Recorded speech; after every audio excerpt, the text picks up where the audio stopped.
Good evening everyone. इस सत्र में जुड़े हुए सभी अतिथियों को मेरा नमस्ते। मैं मनीषा डिजि स्वास्थ्य से। आज के सेशन में चर्चा का विषय है विश्व रीढ़ दिवस। हर साल विश्व रीढ़ दिवस 16 अक्टूबर को मनाया जाता है। इस दिन को मनाने का मकसद रीढ़ की हड्डी से जुड़ी बीमारियों और समस्याओं के विषय में जागरूकता बढ़ाना है। दुनिया भर में करीब 1 अरब लोग पीठ दर्द से पीड़ित हैं। रीढ़ की हड्डी से जुड़ी समस्या सभी उम्र के लोगों को प्रभावित करती है।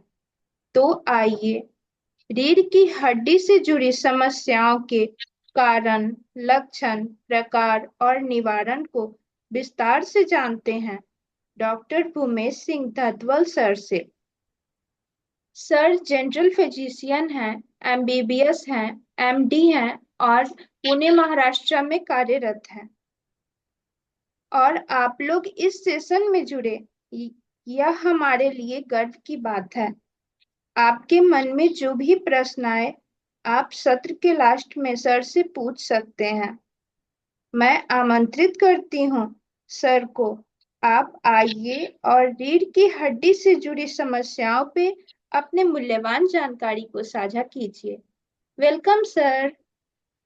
Thank you Manisha. सबसे पहले तो धन्यवाद कैस्ट्रॉल का और किसी स्वास्थ्य का, तो मुझे मौका दे रहे हैं आप सबसे बात करने का फिर से। तो जैसा मनीषा ने आपको ब्रीफली बताया है, वर्ल्ड स्पाइन डे यानी कि रीढ़ की हड्डी या जिसको मेरुदंड भी बोलते हैं, उसकी बीमारियों के ऊपर या उसकी सेहत मेंटेन करने के लिए एक दिन वर्ल्ड हेल्थ ऑर्गेनाइजेशन ने यानी कि विश्व स्वास्थ्य संगठन ने रखा है। तो आज कुछ चर्चा करेंगे। मैं आपको बात करूंगा प्रिवेंशन के ऊपर, क्योंकि बचाव ही एक बेहतर पॉलिसी होती है। प्रिवेंशन सबको सुनाई दे रहा, उम्मीद करता हूं कि आपको प्रिवेंशन के बारे में ज्यादा जानकारी दे पाऊं। तो चलिए नेक्स्ट स्लाइड।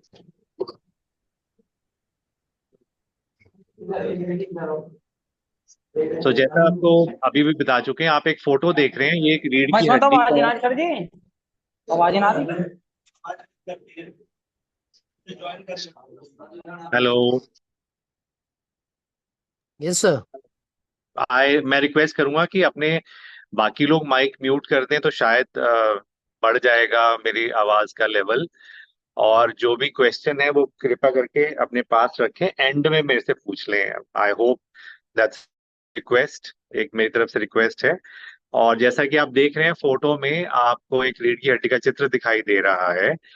ये जो रीढ़ की हड्डी है, ये एक बहुत ही विचित्र ऑर्गन है हमारे शरीर में। हमारे बाजुओं को, हमारे धड़ को, ये हमारे टांगों और हमारे निचले हिस्से से जोड़ता है।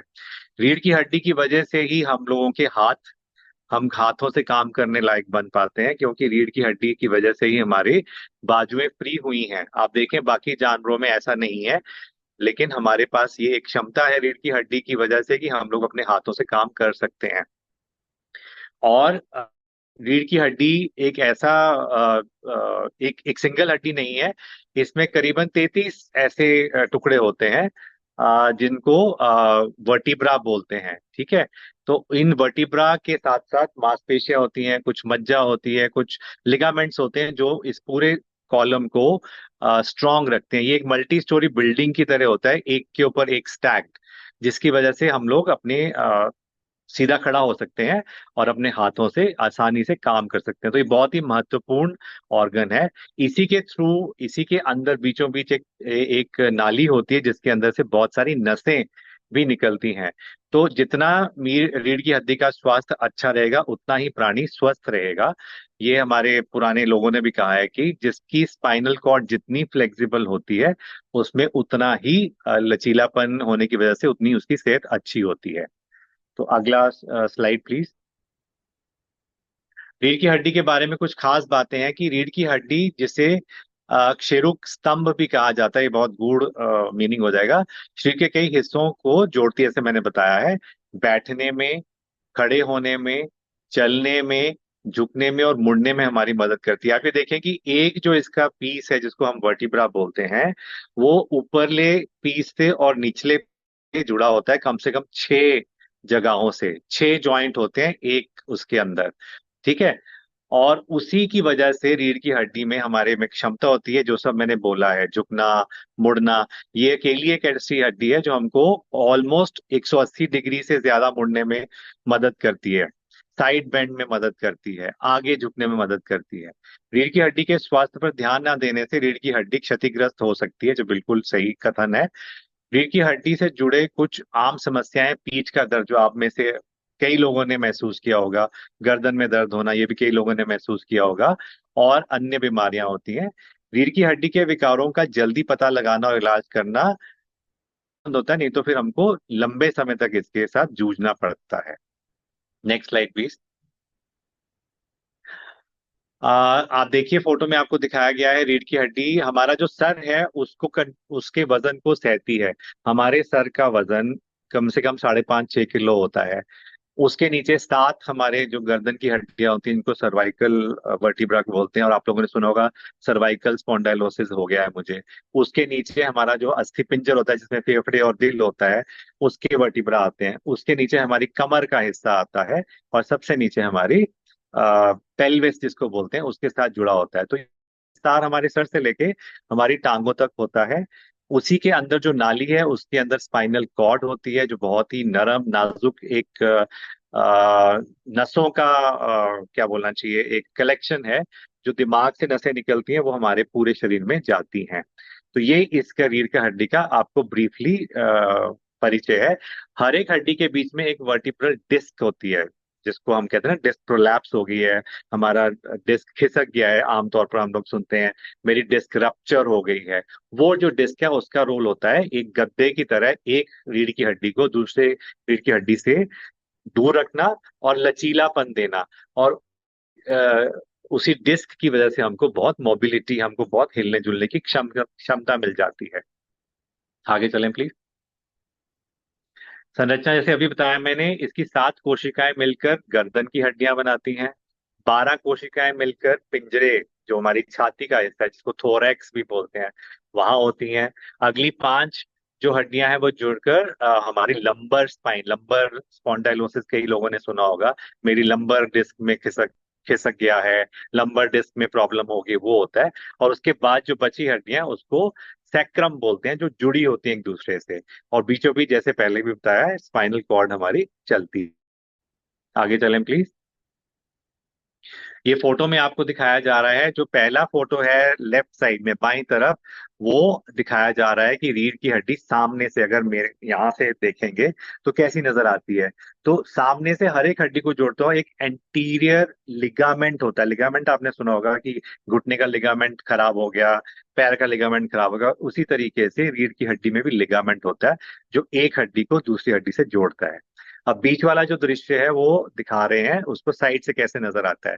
जो आपको उभरे हुए आखिरी फोटो में जो उभार नजर आ रहा है, जो पीले रंग की चीजें नजर आ रही हैं, वो है नसें, लेवल पे निकलती हैं, हर एक हमारे अंग को वो जाती हैं। हमारे मस्तिष्क से जो भी इंफॉर्मेशन होती है, जो हमारा सेंट्रल प्रोसेसिंग यूनिट है, सीपीयू है, वहां से जो इंफॉर्मेशन जाती है हर एक अंग को जाती है कि क्या करना है। अगर मान लीजिए मैंने हाथ बढ़ाना है अपना किसी से हाथ मिलाने के लिए, तो इंफॉर्मेशन दिमाग से स्टार्ट होती है और रीढ़ की हड्डी से होते हुए मेरे हाथों तक जाती है। तो ये बड़ा ही फाइन सा नेचर का जाल बुना हुआ है, जो बहुत ही फाइन ट्यून्ड है, हमको सोचना नहीं पड़ता। कई बार मान लीजिए गर्म चीज पकड़ी मैंने तो तुरंत छोड़ के हाथ में झटक लेता हूँ, आपने देखा होगा। आग के पास अगर हाथ जाता है तो तुरंत हम पीछे करते हैं, उस पीड़ा का एहसास बाद में होता है। ये सब एक्शंस हैं जिनको दो एक्शंस बोलते हैं। एक वॉलंटरी, जो हम सोच के करते हैं, मैंने सोचा मैंने आज दौड़ना है, जॉगिंग करनी है, तो मैं दौड़ना शुरू करूंगा। लेकिन जैसे मैंने आग का उदाहरण दिया, बिना सोचे समझे भी एक्शन कुछ होते हैं जिनको इनवॉलंटरी एक्शन बोलते हैं। तो जो इनवॉलंटरी एक्शन है वो दिमाग के लोअर लोअर हिस्से से लेके रीढ़ की हड्डी से ही कंट्रोल हो जाते हैं। अगर ऐसा ना हो तो आप सोचिए कि दिमाग को कितना काम करना पड़ेगा। अभी मैं फोन पकड़ के आपसे बात भी कर रहा हूँ, हाथ भी मेरा चल रहा है, लेकिन सारी इंफॉर्मेशन दिमाग में प्रोसेस नहीं हो रही है। तो इस रीढ़ की हड्डी की वजह से बहुत सारे दिमाग से लोड हमारा नीचे हिस्से से ही कंट्रोल हो जाता है। Next slide please. समस्याएं, अब ये मैं आपको बताना चाहूंगा कि संसार में और इवन हिंदुस्तान में 10 में से 8 व्यक्तियों ने जरूर कभी ना कभी महसूस किया होगा कि उसकी कमर में दर्द हो रही है, जकड़न है, उठने बैठने में दिक्कत हो रही है। लेकिन ये भी देखा गया कि ये जो बीमारियां हैं, जो वेस्टर्न कल्चर जो फॉलो करते हैं, जो पाश्चात्य संस्कृति को हम फॉलो करते हैं, उनमें ज्यादा पाया जाता है, बजाय इसके जो अपने पुराने जमाने के जो हमारे कल्चर को फॉलो करते हैं। जापान में रीढ़ की हड्डी से जुड़ी कमर दर्द सिर्फ 100 में से 3 लोगों को होती है। लेकिन अमेरिका में, हिंदुस्तान में, हमारे एशिया के कई अन्य देशों में 80% को होता है। देखिए आप कितना रेंज है, 3%। जापान, जहाँ पे ट्रेडिशनल जो उनका पुराना सिस्टम है, जमीन पे बैठ के खाना, जमीन पे बैठ के बात करना, उनके घर भी अगर आप में से किसी ने देखे होंगे फोटो में या पिक्चरों में या नेट पे, तो बहुत ट्रेडिशनल, मतलब पुराने जो पुश्तैनी तरीके से वो काम करते हैं। जबकि वो ऐसा नहीं है कि एडवांस नहीं है। जापानीज टेक्नोलॉजी हम सब जानते हैं कितनी बेहतरीन है, लेकिन उन्हें अपने कुछ तौर तरीके अपनाए जिससे उनकी सेहत ठीक रहती, खासतौर पर रीढ़ की हड्डी की। उसी उसके बनस्पत अगर हम देखें वेस्टर्न कल्चर, वहां पे क्या है, कुर्सियों पे आरामदायक बैठना, टेबल पे बैठ के खाना खाना, कुर्सियां भी इतनी मॉडर्न एडवांस बनाएंगे कि लंबा कमर को भी सपोर्ट करें, गर्दन को भी सपोर्ट करें, सर को भी सपोर्ट करें। तो वो एक्चुअल सपोर्ट नहीं है। वो क्या होता है, हमारी रीढ़ की हड्डी और हमारी कमर की मांसपेशियां और पिछली मांसपेशियां इतनी इतनी वो यूज टू हो जाती हैं ऐसी कुर्सियों की, कि उसके बगैर हमको फिर तकलीफ होनी शुरू होती है। अगर हम उसके बगैर शुरू से ही बैठें, जैसे आपने बच्चों को देखा है, बच्चे जब खेलते हैं तो पहले वो उकड़ू बैठते हैं, मल आसन, घुटनों के बल जैसे हम बैठते हैं ना, पैरों के बल बैठ के, घुटने मोड़ के। तो बच्चे खेलने के टाइम या तो वैसे बैठते हैं, चलते फिरते रहते हैं, तो उनको ऐसी बीमारी नहीं होती है। ये बीमारी कब शुरू होती है, हम टीन एजर हो जाते हैं, 15-18 साल के, स्कूल में गए, बैठ के पढ़ना शुरू किया, बैठ के खाना, बैठ के सारे काम शुरू किए। तो कहने का मतलब ये है कि हमारी एक्टिविटी का लेवल जैसे कम होता है, वैसे ही हमारी हड्डियों में दर्द होना शुरू ज्यादा हो जाता है। तो समस्या क्या है, दर्द और बेचैनी, झुनझुनी या सुनसुनापन, टांग या पैर में कमजोरी आना, गतिविधि के दौरान पीठ दर्द बढ़ना, पीठ के निचले हिस्से में अकड़न जो फोटो में दिखाया जा रहा है, और कई बार जब बहुत ज्यादा तकलीफ होती है तो मूत्राशय या आंत्र के नियंत्रण में कमी की, हमारा पेशाब अपने आप निकलना शुरू हो जाता है अगर एडवांस स्टेज में जाते हैं तो। शुरू शुरू में ऐसा नहीं होता है। Next slide please. Next slide. या रीढ़ से जुड़ी समस्याओं के कुछ कारण। अब कारणों में जैसे मैंने पहला बताया कि हम लोग जब बैठना शुरू कर देते हैं, छोटा बच्चा है जब घर में खेल रहा है, आंगन में खेल रहा है, उसको कोई तकलीफ नहीं होती। बच्चे बैठते नहीं है, वो चलते फिरते रहते हैं, तो उनकी मांसपेशियां डेवलप होती हैं। जैसे बच्चे स्कूल में जाते हैं, उनको बिठा दिया जाता है, टेबल कुर्सी पे बैठ जाइए, पढ़िए, ब्लैक बोर्ड से नोट करिए, वो एक जरूरी हिस्सा है। लेकिन उसके साथ साथ खेल कूद भी जरूरी है। तो वो जो आदत बनती है, तुम्हारे आगे की मांसपेशियां, जैसे हम बैठे हैं तो आगे की मांसपेशियां सिकुड़ती हैं, और जो पीछे की मांसपेशियां, बैठने की वजह से क्या होता है, कूल्हे की मांसपेशियां, टांगों की मांसपेशियां, ये सब जकड़ना शुरू हो जाती हैं। और वहां से ही शुरुआत होती है पोस्चर, यानी कि हमारा शरीर का डील का खराब होना, और वहीं से स्टार्ट होता है हमारी रीढ़ की हड्डी से जुड़ी बीमारियों का। उसमें क्या होता है कि हम लोगों ने देखा है 90% टाइम पे हमको कोई कारण नहीं ढूंढने पे मिलता है। हम चाहे एक्सरे करा लें, सीटी स्कैन करा लें, एमआरआई करा लें, और भी जांच कराएं, 100 में से 90% लोगों को कोई कारण नहीं हो मिल पाता, और आमतौर पर डॉक्टर भी नहीं बता पाते कि किससे कमर दर्द हो रही है। उसी तरीके से 90% लोगों की बीमारी बिना किसी मेजर इंटरवेंशन के ठीक भी हो जाती है। मैं ये इसलिए बता रहा हूँ कि हम लोगों को आजकल नई टेक्नोलॉजी के चलते हम लोग चाहते हैं कि फटाफट इन्वेस्टिगेशन हो। जब मरीज हमसे बात करते हैं, हमारी कमर में दर्द है डॉक्टर साहब, मैं सीटी भी करा लिया, एमआरआई भी करा लिया, कुछ मिला नहीं है। तो ये याद रखें, 90% टाइम कुछ मिलेगा नहीं, और 90% ऑफ द टाइम आपकी बीमारी थोड़ी सी आपकी मूवमेंट करने से, एक्सरसाइज करने से बेहतर हो जाएगी। हाँ, 10% लोग हो सकते हैं जिनको कोई मेजर इंटरवेंशन की जरूरत पड़े। ठीक है। तो इसीलिए कहते हैं कि हम लोग आजकल victim of modern imaging technology, जिसको अगर शॉर्ट फॉर्म देखें, VOMIT, वॉमिट। वॉमिट का मतलब क्या होता है, के ही आना, उब के ही आना। तो वॉमिट के हम शिकार हो जाते हैं, क्योंकि हमारे को लगता है कि हम बहुत गंभीर रूप में आ रहे हैं, जबकि रीढ़ की हड्डी की बात चल रही है। 90% टाइम पे हम लोगों को कुछ दिखता नहीं है। और अगर हम ये मान के चलें कि स्लिप डिस्क किसी ने बोल दिया है या डिस्क प्रोलैप्स बोला है, तो आप ये शर्तिया मान के चलें कि अगर कोई स्वस्थ प्राणी भी है जिसको कभी कमर दर्द नहीं हुई है, उसका भी अगर मैं सीटी एमआरआई कराऊंगा तो उसको भी डिस्क प्रोलैप्स मिलेगा। ठीक है। ये कहना चाहता हूं कि डिस्क प्रोलैप्स अगर आपकी रिपोर्ट में लिख दिया गया है तो उसके साथ बंद मत जाइए, उसका इलाज करना ना शुरू करें। आपका इलाज सही तरीके से, सही एक्सरसाइज से, थोड़ी सी दवाई से हो सकता है। मैं उम्मीद करता हूं कि मैं ये आप लोगों को पहुंचा पाया हूं। तो रीढ़ से जुड़ी समस्याओं के कारण जैसे बताया था पहले, मैंने कहा बैठना, मांसपेशियों में खिंचाव या मोच होना, डिस्क प्रोलैप्स जो बता रही है सिर्फ उन 10% में भी बहुत कम लोगों में मिलता है।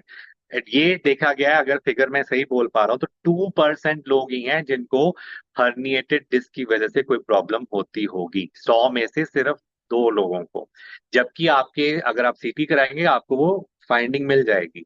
ठीक है। डीजेनरेटिव डिस्क डिजीज ये ऐसा है जैसे कि हमारे बाल झड़ना या हमारे बाल सफेद होना, बुढ़ापे, ये बुढ़ापे के निशानियां हैं जो हर एक को होती हैं। मेरा एमआरआई करेंगे तो मुझे भी डिस्क डीजनरेटिव डिजीज मिलेगा, लेकिन वो जरूरी नहीं है कि मेरी कमर में दर्द करेगा, क्योंकि हो सकता है मुझे आज तक कमर में दर्द हुआ ही ना हो। ठीक है। फिर स्पाइनल स्टिनोसिस, ये कुछ ऐसी बीमारियां जिनके नाम बड़े बड़े हैं, जिनमें 2% जो मैं कह रहा हूँ उनमें ये कारण होता है। ये इन्वेस्टिगेशन में पता चल जाता है और इसका इलाज भी होता है। Next slide please. रीढ़ की हम हड्डी की समस्या के लक्षण, तो सबसे कॉमन लक्षण जो देखा गया है, कमर में दर्द होना। आप में से कई लोगों को ऐसा एहसास कभी ना कभी हुआ होगा। अंगों में दर्द होना, झुंझुनाहट होना, सुन्न होना या वीकनेस, कमजोरी महसूस होना। तो हो सकता है कि आपकी रीढ़ की हड्डी में कुछ गड़बड़ हुई है। और रीढ़ की हड्डी की समस्या केवल स्थानीय दर्द का कारण बन सकती है, जो कि एक साधारण मांसपेशी या टेंडन खिंचाव के समान है। जैसे मैंने आपको बताया कि 90% ऑफ द टाइम आपको जो लक्षण आ रहे हैं वो लगते बहुत ज्यादा हैं।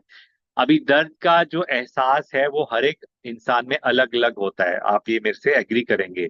मान लीजिए मेरे को कट लगा है उंगली में और मेरे एक साथी को लगा है, हो सकता है कि मेरे को पेन का जो सेंसेशन है बहुत ज्यादा, मैं बहुत हल्ला करूंगा, और मेरा साथी उंगली क्रश होने पे भी चुपचाप बोलेगा थोड़ी सी चोट लगी है।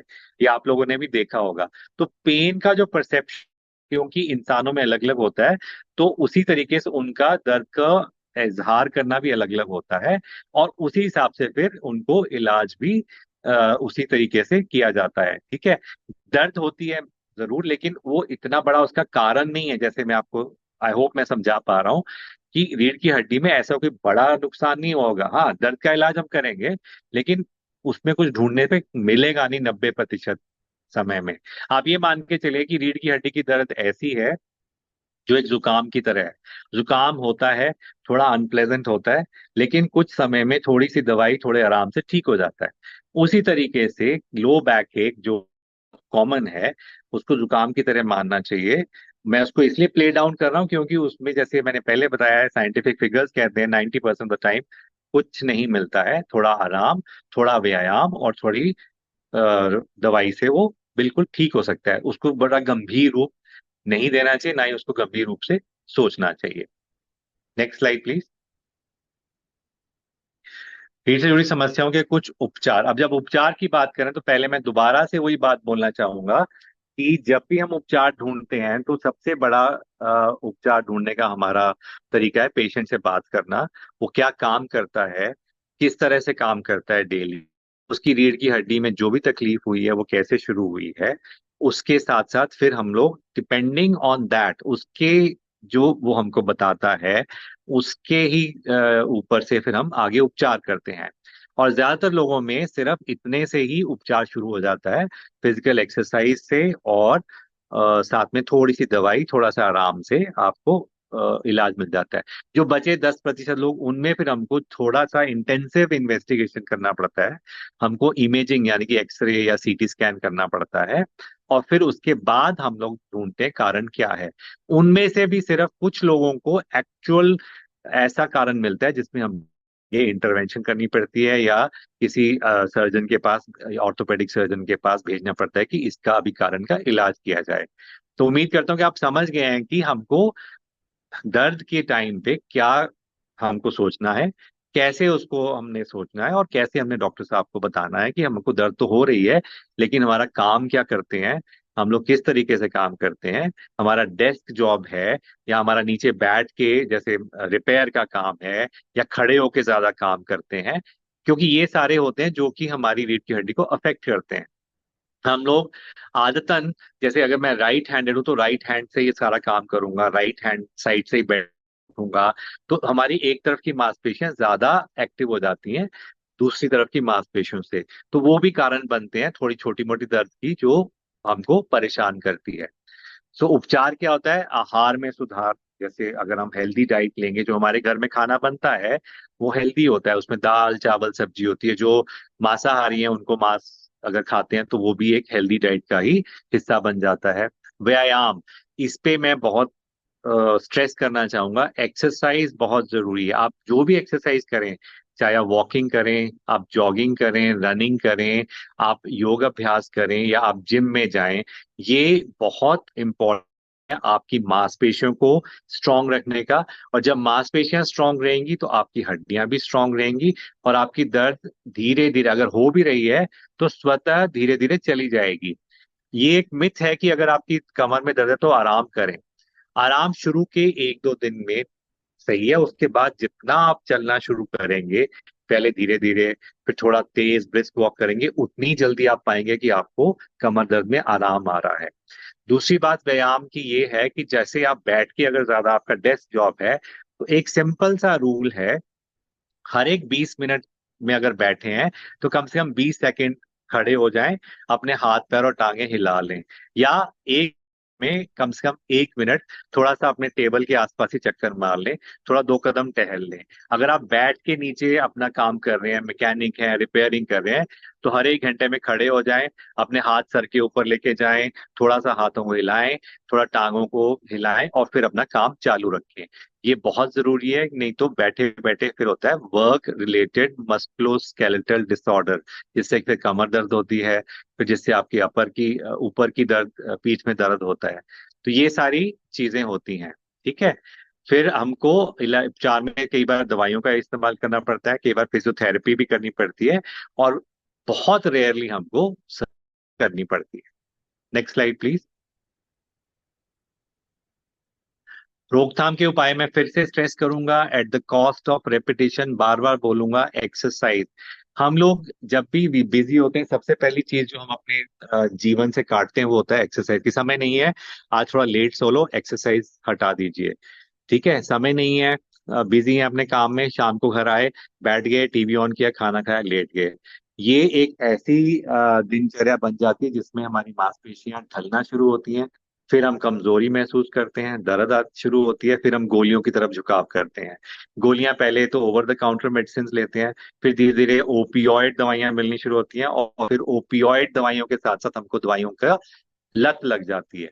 ये सबसे बचाव हो सकता है अगर हम सिर्फ दिन में 5-10 मिनट सुबह कॉन्शियसली, और 5-10 मिनट शाम को, और जैसे मैंने बताया काम के बीच में थोड़ा उठें, 2 कदम चलें, अपनी कमर सीधी करें। ठीक है। और घर में जब आते हैं तो उस टाइम पे जितने भी थके हों, ये जरूर नियम बनाएं कि अपने आप को थोड़ा सा हमने जरूर हिलाना है। हाथ अगर बैठ के टाइम समय मन नहीं करा तो लेट के भी हाथ पैर ऊपर कर लें, टांगे हिला लें, ताकि मांसपेशियों में जकड़न ना हो, मांसपेशियों में रक्त संचार ठीक बना रहे, और आपको स्टिफनेस ना हो। तो रीढ़ को मजबूत करने वाले व्यायाम करें।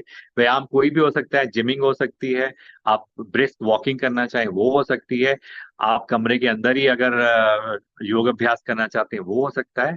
कुछ भी समय आप दे से 5-10 मिनट से ज्यादा समय की जरूरत नहीं है अगर रीढ़ का ही आपने व्यायाम करना है।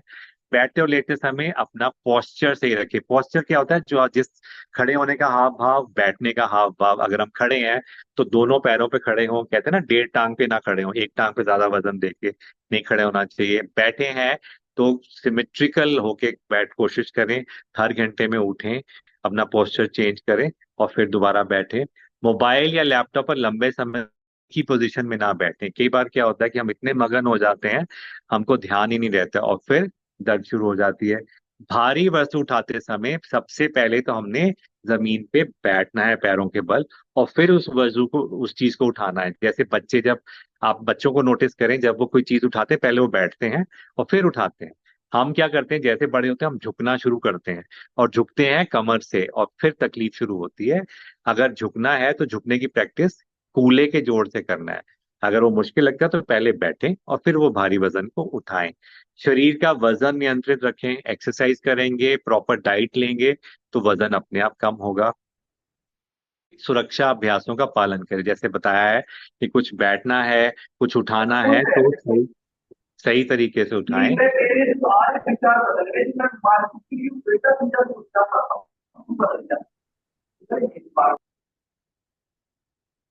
रीढ़ की हड्डी के स्वास्थ्य के लिए संतुलित आहार खाएं। कम से कम 1 घंटे में एक बार उठकर स्ट्रेच करें। माइक का कृपया जी करके आपका म्यूट माइक कर वाला दें, ओपन हो रहा है। तभी मेरी बात सुन पाएंगे। Next slide please. रीढ़ के स्वास्थ्य के लिए व्यायाम। अभी व्यायाम आप जो करना चाहें, जरूरी नहीं है कि जो दिखाए गए हैं। आप फिजियोथेरेपिस्ट से पूछ सकते हैं, आप अच्छे यूट्यूब के किसी शिक्षक से सीख सकते हैं, आप वॉकिंग कर सकते हैं, आप जॉगिंग कर सकते हैं, डिपेंडिंग आपकी कैपेसिटी के ऊपर डिपेंड करता है। आप जिम ज्वाइन कर सकते हैं अगर आपके पास जिम है और आपके पास उतना सामर्थ्य है। तो कोई भी एक्सरसाइज करें, लेकिन करें जरूर। व्यायाम जो भी आपको अच्छा लगता है, जो आपके मन को भाता है, वो आप करें। बेस्ट, अगर आप मेरे से पूछेंगे तो योग अभ्यास से अच्छा व्यायाम कोई नहीं है। लेकिन इच्छा जो आपकी करती है उस व्यायाम को कर सकते हैं, फिजियोथेरेपिस्ट से सकते हैं। ठीक है, नेक्स्ट स्लाइड प्लीज। वही सेम सुझाव बता रहे हैं। उचित मुद्रा मतलब बैठने का तरीका, जहां तक हो सके आप सीधे बैठें, कमर को सीधा करके बैठें। जो आजकल की मॉडर्न चेयर्स हैं उनको कम से कम इस्तेमाल करें, उसकी बजाय अगर एक स्टूल लेके बैठेंगे तो आपकी मांसपेशियों को स्वतः अपने आप ही एक्शन में आना पड़ेगा, और वो एंटी ग्रेविटी, ग्रेविटी के अगेंस्ट जब आप मांसपेशियों को यूज करते हैं तो स्ट्रांग होती हैं। हिलना डुलना, जैसे बताया कि बैठने का अगर काम ज्यादा है तो घंटे भर में उठें, टहलें और फिर बैठ जाएं। थोड़ा ट्विस्ट करें, हाथों को सर के ऊपर लेके जाएं, हाथों को मोड़ें, सीधा करें, साइड में ऊपर उठाएं। ठीक है, व्यायाम करें जो आपके मन को भाई, व्यायाम जो आपको अच्छा लगता है, जो आप इजीली कर सकते हैं, जिसमें आपको ज्यादा समय या ज्यादा आपको खर्चा नहीं करना पड़े। और और पर्याप्त नींद, सोने के लिए अगर आप रात को बेड पे गए तो अच्छे से नींद लें, और रात में सोते समय मजबूत गद्दे का इस्तेमाल करें। ठीक है, तो ये कुछ प्रिवेंशन के फैक्ट्स हैं। Next slide please. आगे भी बताया, आहार, आहार जैसे मैंने बताया घर में बना, कोई भी महंगी चीज खाने का आपको नहीं एडवाइस करूंगा मैं। जो घर में दाल चावल सब्जी मांस बन रहा है वो खाएं, अच्छे से खाएं। ठीक है, और उसके साथ साथ पानी, पानी का सेवन जब मन प्यास लगती है गर्मियों में थोड़ा ज्यादा पिएं, सर्दियों में अपने प्यास के हिसाब से पिएं। सिर्फ पानी नहीं, अगर आपको कोई और लिक्विड पीना है जैसे चाय है, वो भी आप पी सकते हैं। ठीक है, वजन में कंट्रोल करना बहुत जरूरी है, क्योंकि वजन की वजह से ही फिर हमारा पेट बाहर आता है। पेट के आप ये देखें कि आपके अस्थि पिंजर ऊपर के जो हड्डियां हैं और टांगों को जोड़ने का सिर्फ एक ही हड्डी है जो रीढ़ की हड्डी है, और उसी के ऊपर सारे ऑर्गन्स का जोर है। जितना वजन वहां बढ़ाएंगे रीढ़ की हड्डी पे, उतना जोर पड़ेगा, उतनी ही दर्द शुरू होगी, मांसपेशियां उतनी ही कमजोर होंगी। तो वजन कंट्रोल रखना है, और नशा ना करें वो बेहतर है, क्योंकि उससे आपकी हड्डियां खुरती हैं, हड्डियों में कैल्शियम है और हड्डियां कमजोर हो जाती हैं। Next slide please. तो टेक होम मैसेज में आपको क्या बताना चाहूंगा कि एक तो स्टैंडिंग ब्रेक्स जो मैंने बताया वो जरूर लें।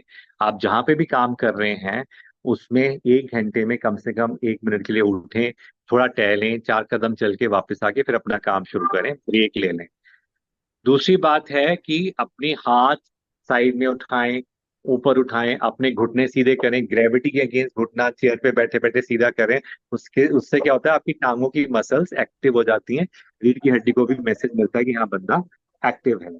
तीसरा, अपना डेली रूटीन की मैं, मान लीजिए अगर मैं शर्ट पहनो तो पहले राइट हैंड ही अंदर डालूंगा, कभी लेफ्ट हैंड से शर्ट पहन लीजिए। कभी जब मैं पैंट पहनूंगा तो राइट पैर पहले पैंट में डालूंगा, कभी लेफ्ट पैर पहले डालिए। उससे दोनों तरफ की मसल्स बैलेंस रहती हैं। व्यायाम करिए, एक्सरसाइज करिए। रीढ़ की हड्डी अगर स्वस्थ नहीं है तो बिना वजह के आपको काम से भी छुट्टी लेनी पड़ती है, डॉक्टरों के पास जाना पड़ता है, खामखा की दवाई खानी पड़ती है, बिना वजह के आपको इन्वेस्टिगेशन करानी पड़ती है, इमेजिंग करानी पड़ती है, और उसमें अगर कुछ निकल जाती है बात तो उसको पकड़ के फिर हम साइकोलॉजिकली भी कमजोर हो जाते हैं। जबकि मैंने बताया आपको, फिर से बता रहा हूँ कि 90% लोगों आप चेक करेंगे जिनको बैकएक है उनके शायद कुछ ना मिले इन्वेस्टिगेशन पे, और 90% लोग जिनको कभी कमर की दर्द नहीं है उनको इन्वेस्टिगेट करेंगे तो शायद उनके यहाँ पे स्लिप डिस्क या डिजेनरेटिव डिस्क मिल जाए। ठीक है, तो इन दोनों में तालमेल नहीं है। बहुत कम प्रतिशत के लोग हैं जिनको इन्वेस्टिगेशन की जरूरत पड़ती है और उनको आगे जाके सर्जिकल इलाज कराना पड़ता है, वो बहुत कम लोग हैं। व्यायाम करेंगे, स्वस्थ भोजन खाएंगे तो मुझे लगता है कि रीढ़ की हड्डी स्वस्थ रहेगी। और जो जो बातें बताई हैं, अगर उनको आप ध्यान रखेंगे तो आई थिंक हम लोग रीढ़ की हड्डी की दर्द से, उसकी बीमारियों से बचे रहेंगे। Next slide please. तो ये मैंने आपको ब्रीफली बताना था, प्रिवेंशन पे ज्यादा जोर देना था जो मैंने कोशिश की। तो एक्सरसाइज करें, टाइमली एक्सरसाइज करें और सही एक्सरसाइज करें। तो मैं उम्मीद करता हूँ कि जो मैं बोलना चाहता था, जो रीढ़ की हड्डी में आपको के बारे में बताना चाहता था, वो आपको समझ आया है। अभी आपके इस टॉपिक से रिलेटेड जो भी पूछ सकते हैं।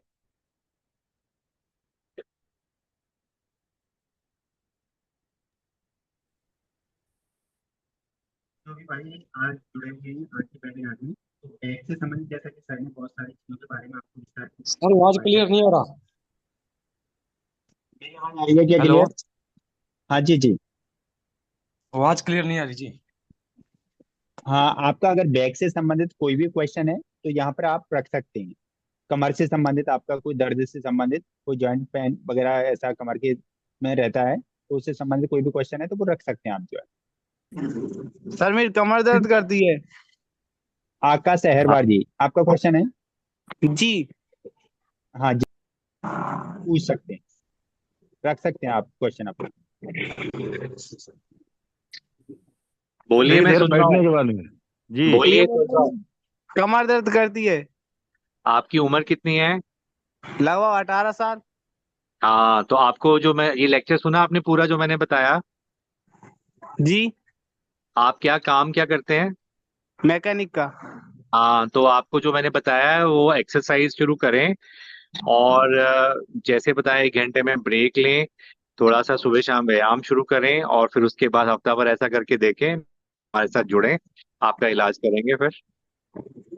जी सर। हाँ जी। हेलो। हेलो। हाँ जी, बोलिए। सर कमर की दिक्कत तो मेरे साथ भी है। अगर आपने शुरू से सुना है तो 80% लोगों को कमर की दर्द होगी, मैंने वो पहले ही बताया है, और ये बहुत कॉमन एलिमेंट है। सर 1000 रुपये हो रहे। उसके कारण भी मैंने डिस्कस किए हैं। आप इस लेक्चर को अगर हाँ। सुन रहे होंगे तो उसका इलाज भी मैंने, प्रिवेंशन भी बताई है, उसको आप नहीं स्टार्ट नहीं करें सर मैं क्या क्योंकि है थोड़ा थोड़ा लेट हो गया था जुड़ने में।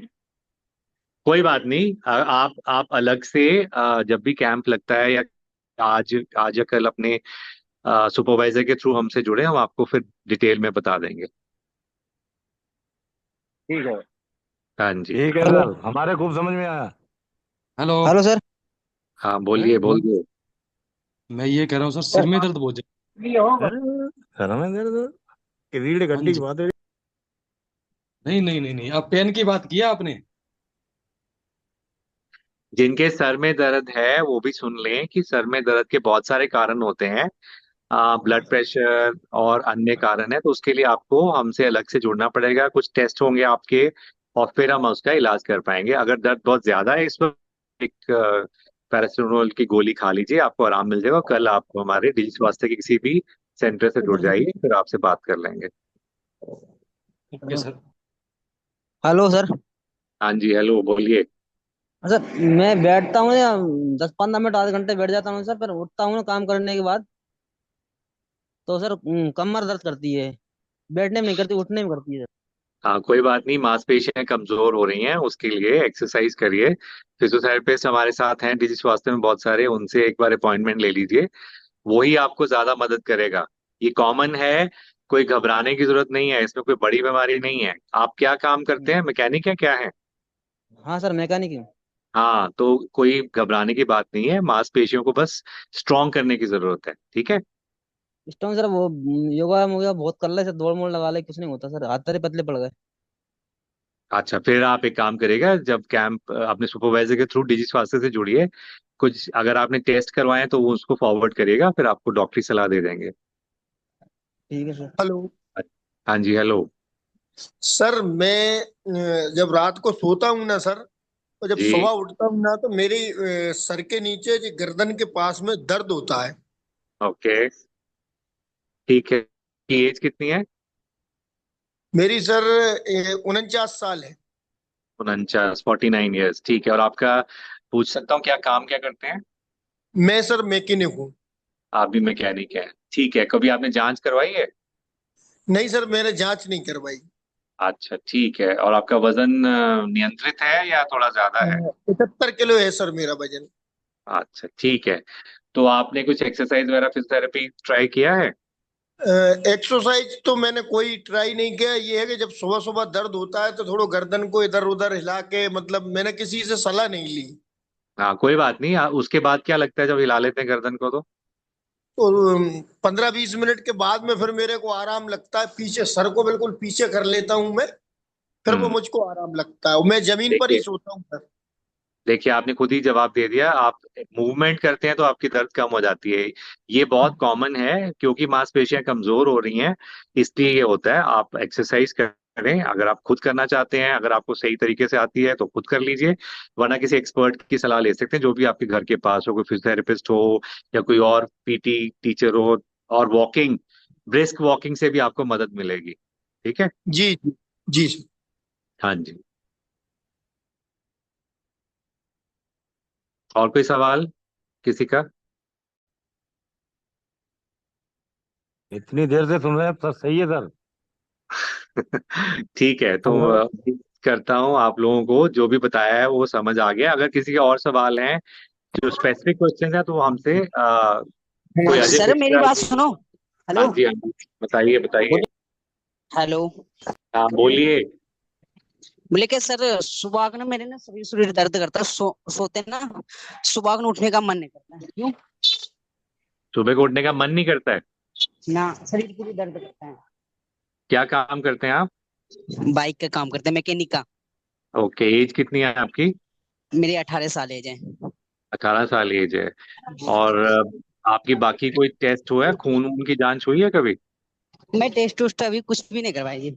तो एक काम करिए, आप जुड़ जाइएगा हमारे साथ अपने सुपरवाइजर के थ्रू, फिर हाँ वन जी, टू हाँ वन जी। बात करके आपकी जांच करवाएंगे और फिर देखेंगे। वैसे भी सब केमिकल अलग है ना, इससे बोल रहा हूँ। ठीक है जी, ठीक है। हाँ जी। और कोई सवाल किसी का? Hello sir. हेलो। रोशन जी, आपका कोई क्वेश्चन है? हाँ हेलो। जी, हाँ जी, हाँ जी। हाँ जी। हाँ, हेमंत जी, आपका माइक म्यूट कर लीजिए, आपका क्लियर हो गया क्वेश्चन। हेलो। जी राजेश जी, आप पूछिए क्वेश्चन। सर ऐसा है, मेरे बीवी के कमर में दर्द होता है, वो भी लेफ्ट साइड में ज्यादातर। हाँ जी, ठीक और है। काफी दिन हो गए हैं उस दर्द के लिए, कभी दर्द मतलब उसके लिए आराम नहीं मिलता है। दवा खिला दें, एक बार सिलाई का काम करती हैं। मेरी समझ में ज्यादातर मांसपेशियों का ही प्रॉब्लम होगा, फिजियोथेरेपी कराएंगे तो ठीक हो जाएगा।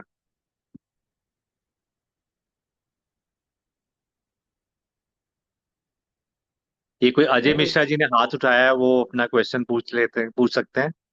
हाँ जी सर, नमस्कार सर। हाँ जी, मेरा एक सवाल था। हाँ जी। जैसे सर, मान के चलिए जब कमर दर्द होता है तो कमर दर्द का कारण क्या कैल्शियम की कमी हो सकती है? और साथ ही साथ अगर कैल्शियम की कमी है तो हमें उसके लिए क्या फूड खाना चाहिए? किस तरह से हम उसको मेंटेन कर सकते हैं? तो इसके लिए थोड़ा सा जानकारी चाह रहा था सभी मैकेनिक भाइयों की तरफ से। अजय जी, कमर दर्द का जैसे मैंने बताया, ज्यादातर कारण खोजने पे भी नहीं मिलता है, तो हम सिर्फ ये बोल के नहीं कह सकते कि कैल्शियम की कमी है। क्योंकि जो मैकेनिक, जहाँ तक मेरी अंदाजा अगर सही होगा, तो यंग लोग होते हैं जो मैकेनिकी का काम करते हैं, जनरली फिजिकली फिट होते हैं। प्रॉब्लम बैक एक की मैकेनिक्स में इसलिए आती है क्योंकि उनका पोस्चर, क्योंकि वो गाड़ियों में झुकना और पेच कसना, खोल काफी आड़ा टेढ़ा होना पड़ता है उनको, वो कारण होता है उनकी कमर दर्द का ज्यादातर लोगों में।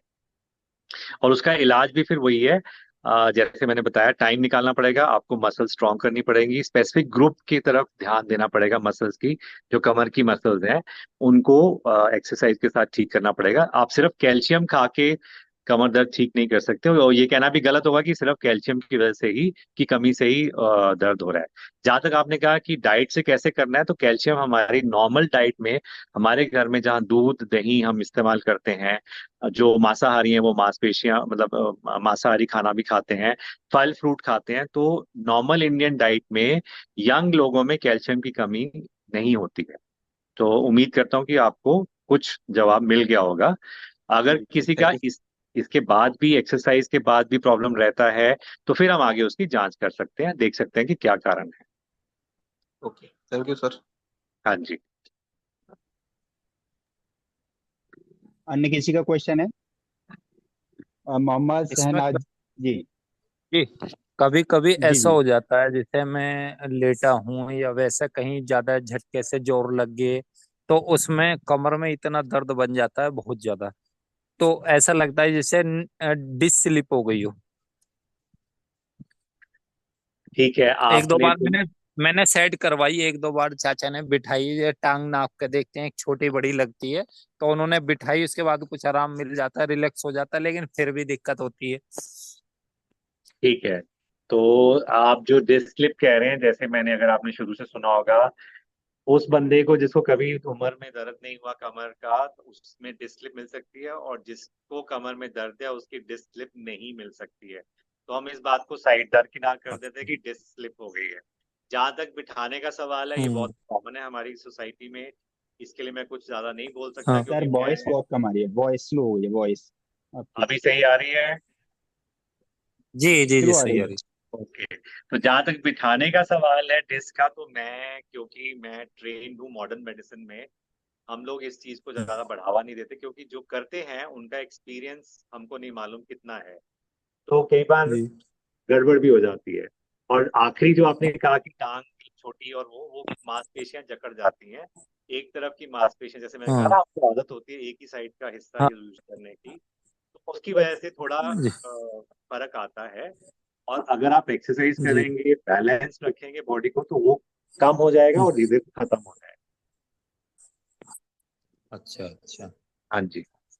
ठीक। ठीक है सर। ओके, सर और किसी का सवाल?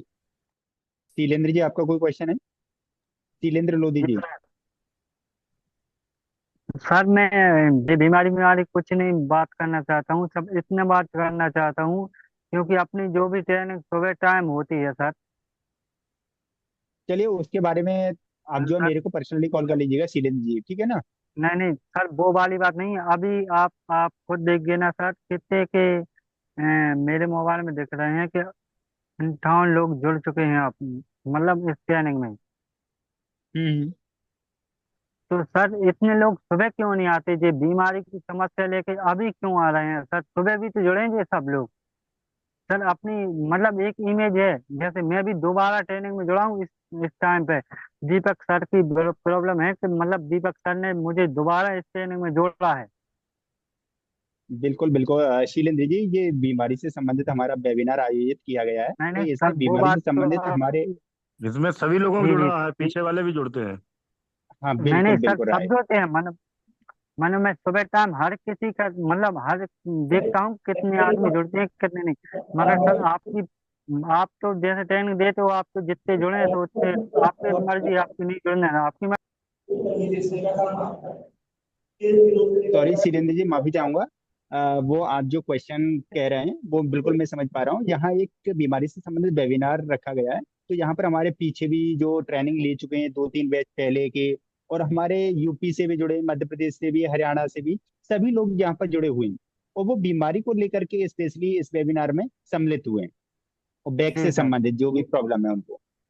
नहीं नहीं सर, अगर मैं ज्यादा बोला हूँ तो माफी चाहता हूँ, मगर नहीं सर नहीं नहीं, आपने कोई नहीं जो कोई भी नहीं। बात समझा हो, मतलब जिसने भी सर आपने मतलब इस भाई बीमारी के बारे में सबने सवाल जवाब किए, मगर एक भी मोटरसाइकिल काम होता है कोई भी मुंह नहीं बोलता। सिर्फ एक 2-3 जने मैं देखता हूँ हर दिन पे वो बात मतलब जवाब देते हैं अपनी बात के लाने। बिल्कुल अगर मेरा मैं बिल्कुल ज्यादा रिक्वेस्ट है बोल ऐसे गया हूँ कि सर तो आपसे मेरा माफी चाहता तो हूँ। हम ज्यादा हेलो बोल गया हूँ। हेलो हाँ सर। मेरा रिक्वेस्ट है कि बोलिए। इनकी जो एडम प्रॉब्लम है आप काइंडली 1 to 1 सॉल्व कर लीजिएगा। अगर कोई सवाल नहीं है तो फिर वेबिनार हम खत्म करते हैं। हेलो बिल्कुल सर। बिल्कुल सर। किस हेलो सर। हेलो। जी सर। सर हाँ मेरी जी बताइए। कमर में सर दर्द। हाँ, अब आओ, मेरी कमर कमर में में दर्द सर और दर्द। इतनी देर बता रहे डॉक्टर साहब। ये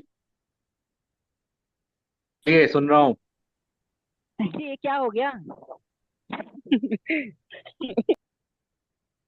कमर में दर्द अब बता रहे, इतनी देर सुन क्या रहा है? तुम प्रोग्राम नहीं सुन रहे हो क्या? डॉक्टर साहब क्या बता रहे हैं? 1 घंटा हो गया। चलिए मेरे को लगता है कि सबके सवालों का जवाब मिल गया होगा। और जिनको प्रॉब्लम है 1 to 1 वो जुड़ सकते हैं अपने सुपरवाइजर्स और डिजि स्वास्थ्य के थ्रू। और मैं सबका धन्यवाद करना चाहूंगा जितने लोग जुड़े हैं, कैस्ट्रॉल का भी और डिजि स्वास्थ्य का भी। Thank you very much. And जिनकी प्रॉब्लम है वो हमसे जुड़े, हम आपको जरूर सोल्यूशन देंगे। Thank you very much. Okay okay thank you sir.